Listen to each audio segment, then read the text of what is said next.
اعوذ باللہ من الشیطان الرجیم بسم اللہ الرحمن الرحیم قل رب زدنی علما، اے اللہ ہمارے علم میں اضافہ فرما۔ اللہ تعالیٰ آپ سب کی بہت حفاظت فرمائے۔ آج کا ہمارا ٹاپک ہے امیونٹی۔ امیونٹی یعنی کہ انسان کے جسم کے اندر بیماریوں کے خلاف لڑنے کی طاقت کو امیونٹی یا قوت مدافعت بولتے ہیں۔ انسانی جسم کے اندر جراثیموں کے خلاف لڑنے کی طاقت کو جو ہے قوت مدافعت کہتے ہیں۔ یعنی کوئی بھی جراثیم جب انسان کے جسم پر حملہ کرے یا کوئی بھی ایسی بیماری جو انسان کے اندر داخل ہونا چاہے تو اس کے خلاف جو نظام جسم میں کام کرتا ہے اسے قوت مدافعت یا امیونٹی کہا جاتا ہے۔ قوت مدافعت جو ہے ہر بیماری کے خلاف ہمارے جسم میں ایک قدرتی جو ہے مدافعتی نظام موجود ہوتا ہے، اور یہ نظام دو مختلف صورتوں میں کام کرتا ہے۔ یعنی جسم میں موجود جراثیم جسم میں نئے داخل ہونے والے جراثیموں کا کلاکما کر دیتے ہیں۔ یہ جراثیم فیگوسائٹوسس کہلاتے ہیں۔ دوسری صورت یہ ہے کہ جسم میں داخل ہونے والے جراثیموں کے خلاف جسم میں ہی سے نئے جراثیم جنم لیتے ہیں، جنہیں اینٹی باڈیز کا نام دیا جاتا ہے۔ یعنی بعض اوقات یہ وراثتاً موجود ہوتے ہیں اور بعض اوقات نئے جراثیموں کے جسم میں داخل ہونے پر پیدا ہو جاتے ہیں۔ اگر پیدائشی طور پر کسی شخص میں کسی مرض کے خلاف قوت مدافعت موجود ہو تو اسے انڈیویژول امیونٹی کہتے ہیں۔ اگر کسی خاندان میں یہی وصف موجود ہو تو پھر اسے فیملی امیونٹی کہتے ہیں، اور جب یہ وصف کسی قوم میں ہو تو اسے مدافعتی قومی یعنی کہ ریس امیونٹی کہتے ہیں۔ مدافعت اگر پیدائشی ہو تو اسے مدافعت طبعی یعنی کہ نیچرل امیونٹی کہتے ہیں۔ اگر یہ بذریعہ ادویات پیدا کی جائے تو اسے پھر آرٹیفیشل امیونٹی کا نام دیا جاتا ہے۔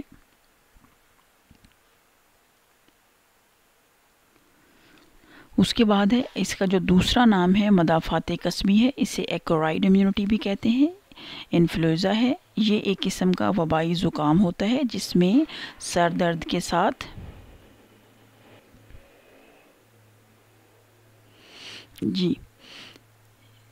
یہ قسم کا وبائی زکام ہوتا ہے جس میں سر درد کے ساتھ قریباً 101 سے 105 درجے فارنہیٹ بخار ہو جاتا ہے۔ اس مرض کا سبب ایک کیڑا ہوتا ہے جسے بیکلیس انفلوئنزا کہتے ہیں۔ اسے 1892 میں ڈاکٹر پفیفر نے دریافت کیا تھا۔ یہ کیڑا مریض کی ناک کی رطوبت اور بلغم میں موجود ہوتا ہے۔ اس مرض کے ایک دفعہ ہو جانے سے قوت مدافعت پیدا نہیں ہوتی بلکہ یہ بار بار ہو جاتا ہے۔ یہ مرض 20 سے 40 سال کی عمر کے لوگوں کو عام طور پر جاڑے کے موسم میں ہوتا ہے، یعنی بہت زیادہ سردی کے موسم میں۔ بچے اور عمر رسیدہ لوگ اس مرض کا شکار کم ہی ہوتے ہیں۔ اس کی جو علامات ہیں وہ یہ ہیں کہ پیشانی اور کمر میں سخت درد ہوتا ہے، جلد گرم اور خشک ہو جاتی ہے، آنکھوں کے عضلات میں درد ہوتا ہے، ناک بہتی ہے اور منہ کا ذائقہ بھی خراب ہو جاتا ہے۔ بغیر پالے کے 101 تا 105 تک بخار ہو جاتا ہے، آواز بھاری ہوتی ہے، نبض تیز چلتی ہے، ناک اور گلے میں خارش اور سوزش ہو جاتی ہے، پیاس بہت لگتی ہے، سینے پر بوجھ محسوس ہوتا ہے، پیشاب کم اور سرخ رنگ کا ہو جاتا ہے، بعض اوقات قے بھی آ جاتی ہے۔ اس کے جو حفاظتی تدابیر ہیں وہ یہ ہیں کہ کھٹی اور ٹھنڈی اشیاء سے پرہیز کیا جائے، خوب پانی پیا جائے، نرم غذا کھائی جائے، زیادہ آرام کیا جائے، پانی میں ڈیٹول، ایسپرین یا لال دوائی ڈال کر غرارے کیے جائیں۔ نیم گرم پانی میں آپ نمک ڈال کر بھی غرارے کر سکتے ہیں جو کہ سب سے بہترین ہے اور اس کا کوئی سائیڈ ایفیکٹ نہیں ہے۔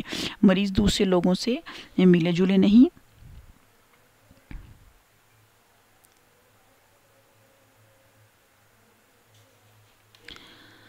امونیا یوکلٹس آئل سونکھا جائے۔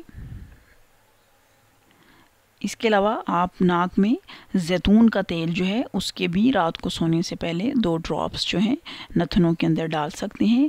اس سے بھی ہر طرح کا اگر جو ناک وغیرہ بند ہو تو وہ الحمدللہ کھل جاتا ہے، وہ بھی ایک بہت بہترین اور نیچرل علاج ہے اس کا۔ اس کے علاوہ ہے ملیریا۔ ملیریا جو ہے پلازما موڈیم کی وجہ سے ہوتا ہے۔ اس کی بیماری کا جو زمانہ خفانت ہے، انکیوبیشن پیریڈ ہے، وہ 7 دن سے 30 دن تک ہوتا ہے۔ ملیریا پیدا کرنے والے جراثیم مادہ مچھر میں پروان چڑھتے ہیں، اور جب یہ مادہ مچھر انوفنس انسان کو کاٹتا ہے تو اسے بخار ہو جاتا ہے۔ مچھر کے منہ کے تھوک میں جو جراثیم موجود ہوتے ہیں وہ خون کے سرخ ذرات میں داخل ہو کر پروان چڑھنے لگتے ہیں اور ان کی افزائش شروع ہو جاتی ہے۔ جب یہ زہریلے جراثیم ایک خاص تعداد سے بڑھتے ہیں تو مریض کو شدید ٹھنڈ لگنے لگتی ہے اور بہت تیز بخار ہو جاتا ہے۔ چند گھنٹوں بعد بہت پسینہ آ کر بخار اتر جاتا ہے۔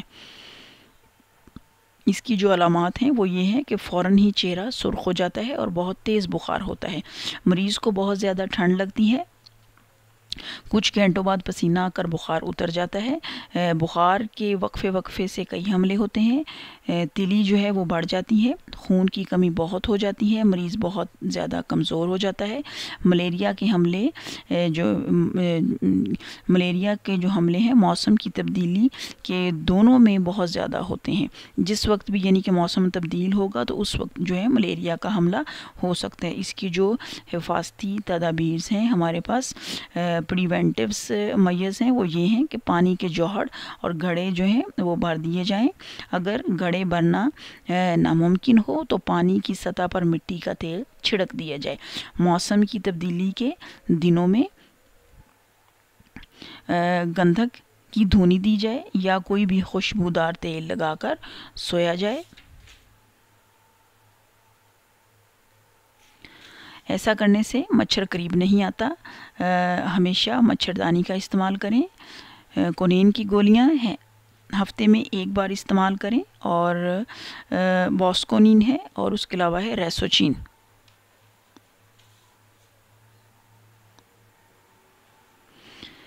ہیضہ ہے، یہ ایک متعدی مرض ہے جس کا باعث ہے کولرا بیکلیس کہا جاتا ہے، اور اس کیڑے کو ڈاکٹر کاخ نے 1883 میں 1883 میں دریافت کیا تھا۔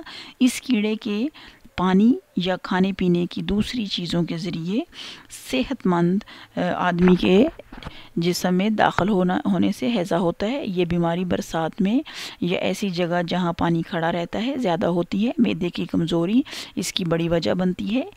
اس مرض کا زمانہ حفانت جو ہے انکیوبیشن پیریڈ 1 سے 4 دن کا ہوتا ہے۔ اکثر بیماری کی علامات چند گھنٹوں میں ہی ظاہر ہونے لگتی ہے۔ اس کی جو علامات ہیں، اس مرض کو 4 درجوں میں تقسیم کیا جا سکتا ہے۔ درجہ اول ہے زمانہ حفانت میں ہی سستی، کاہلی، وحشت گرانی، سر درد، ہیضے کی خرابی ہو جاتی ہے، پیٹ میں درد ہونے لگتا ہے اور دست، قے وغیرہ آنے لگتے ہیں۔ دستوں سے پہلے فضلہ برآمد ہوتا ہے، پھر چاولوں کی پچ کی طرح دست آنے لگتے ہیں۔ دستوں کے ساتھ ساتھ کچھ دیر بعد قے آنی شروع ہوتی ہے۔ قے میں بھی پہلے کھائی ہوئی غذا نکلتی ہے اور پھر پانی کی طرح قے آنے لگتی ہے۔ اس کا جو درجہ دوم ہے، اس درجے میں دست، قے زیادہ ہو جاتے ہیں، سر اور پیٹ میں درد ہوتا ہے، شدت کی پیاس لگتی ہے لیکن مریض کو کوئی شے ہضم نہیں ہوتی۔ پانی پیتے ہی مریض قے کر دیتا ہے۔ اکثر یہ حالت 12 گھنٹے تک رہتی ہے۔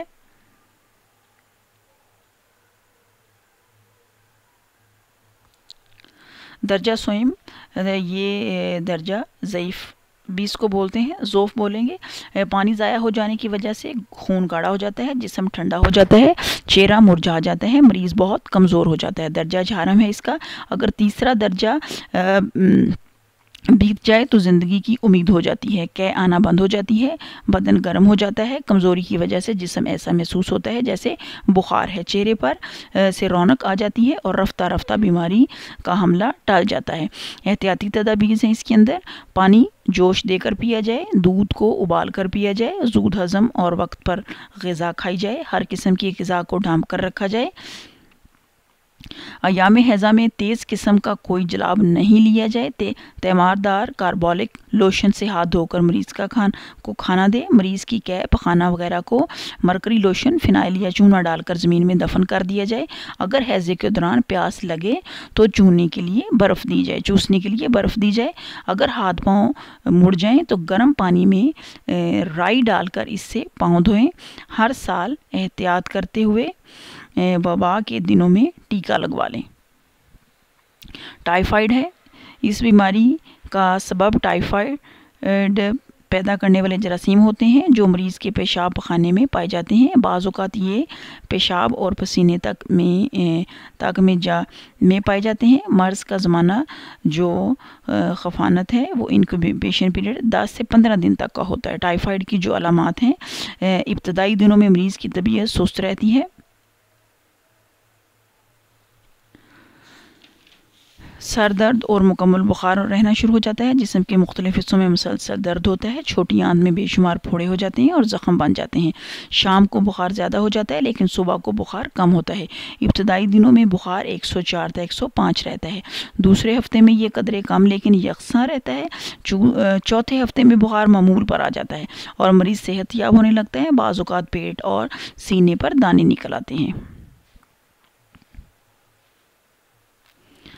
ٹائیفائڈ پھیلنے کی جو وجوہات ہیں وہ یہ ہے کہ مریض سے میل جول یہ مرض پیدا کرتا ہے۔ جس دودھ یا پانی میں مرض کے جراثیم ہوں اس کے استعمال سے بھی یہ بخار ہو سکتا ہے۔ مکھیاں اور کھانے پینے کی چیزیں بیچنے والے اس بخار کو پیدا کر دیتے ہیں۔ یہ بخار عورتوں کی نسبت مردوں کو اور بوڑھوں کی نسبت جوانوں کو زیادہ ہوتا ہے۔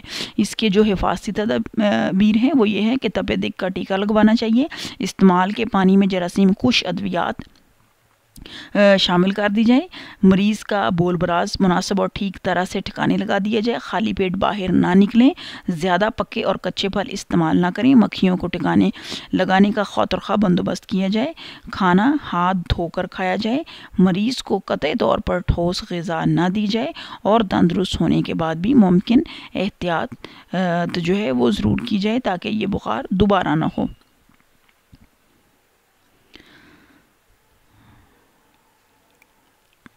متعدی بیماریوں سے حفاظت کے لیے کچھ عمومی حفاظتی تدابیر ہیں۔ عام صفائی، جسمانی صفائی، گلی محلے گھروں کی صفائی احتیاط سے ایک معمول کے طور پر کی جائے۔ عام لوگوں کے اجتماعات مثلا میلے اور عرس وغیرہ کھلی جگہوں پر کروائے جائیں۔ ممکنہ حد تک آبادی کے قریب فضلات کے ڈھیر اور کوڑا کرکٹ نہ پھینکا جائے۔ پینے کے پانی میں لال دوا ملا کر اسے استعمال کیا جائے۔ احتیاط رکھی جائے کہ اس میں بیرونی غلاظتیں شامل نہ ہوں۔ اگر ممکن ہو تو پانی کو ابال کر استعمال کریں۔ سبزیاں اور پھل دھوئے بغیر استعمال نہ کریں۔ بازاری اشیاء سے پرہیز کریں۔ کھیرا، ککڑی، خربوزہ، تربوز وغیرہ بھی ممکن ہو تو اس سے بھی پرہیز کریں۔ جس جگہ کوئی بیماری ہو تو وہاں دوسرے لوگ جو ہیں وہ کم سے کم ان سے ملیں جا کے۔ مریض کو گھر میں رکھنے کی بجائے اس سے جو ہے وہ ہاسپٹل آپ لے جائیں۔ عام طور پر گھر سے خالی معدے نہ نکلیں۔ جب بھی کسی مریض کی عیادت کے لیے جائیں تو بغیر کھائے پیے نہ جائیں۔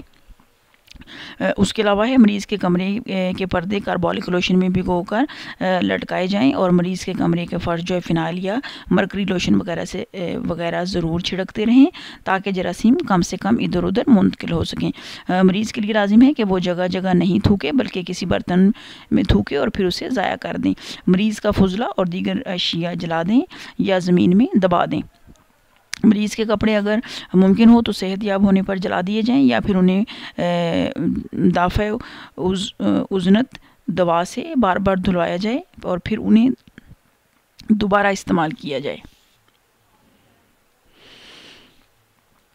بیت الخلاء کے فرش دھونے کے بعد دھوپ اور تازہ ہوا سے خشک کر دینے چاہیے۔ کمروں میں اور رہنے کی جگہ میں نمی نہ ہو۔ تھوکنے اور کوڑا کرکٹ کے لیے علیحدہ علیحدہ ٹین رکھے جائیں۔ عمارت ایسی بنائی جائے جن کے اندر ہوا، پانی، روشنی، دھوپ وغیرہ معقول مناسب تک جا سکے اور عمارت سے بیکار پانی اور فضلات کو ٹھکانے لگانے کے لیے گٹر یا نالیوں کا بھی بہترین انتظام ہونا چاہیے۔ ہر وبا کے دنوں میں وبا سے قبل اس کے بچاؤ کے ٹیکے ضرور لگوا لیے جائیں۔ آج کے لیے اتنا ہی کافی ہے۔ اجازت دیں۔ اللہ حافظ۔ السلام علیکم ورحمۃ اللہ وبرکاتہ۔